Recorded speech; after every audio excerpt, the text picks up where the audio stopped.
Praise the Lord. கர்த்தருடைய நாமம் மகிமைப்படுவதாக. அன்பு தேவ பிள்ளைகளே, இன்றைக்கும் வேதம் சொல்லுகிறது, லூக்கா 19வது அதிகாரம் 5வது வசனம்.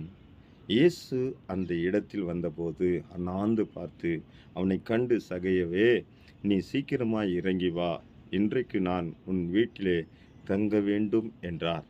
என் அன்பு தேவ பிள்ளைகளே, இன்னைக்கு சகையவை போல ஆண்டவரை தேட ஆசை உள்ளவர்களாய், ஆண்டவரை பார்க்கும்படி வாஞ்சி உள்ளவர்களாக இருக்கிறீங்களா? இன்னைக்கு ஆண்டவர் சகையவை அழைத்த அதே தேவன் உங்களை அழைக்கிறார். உங்கள் வீட்டுக்கு வர, உங்கள் வீட்டில் தங்க, உன்னுடைய இருதயத்திலே இருக்க கர்த்தர் ஆசைப்படுகிறார். விட்டு கொடுங்க, கர்த்தர் உங்களை ஆசீர்வதிப்பாராக. உங்களுடைய எண்ணங்கள், கசப்புக்கு, கோபம் எதுவாக இருந்தாலும் விட்டு ஆண்டவரை தேடி வந்திருக்கிறீங்களா? இன்னைக்கு ஆண்டவர் உங்கள் வீட்டுக்கு வராரு உங்களுடைய ஆசீர்வதிக்க. God bless you. ஆமென்.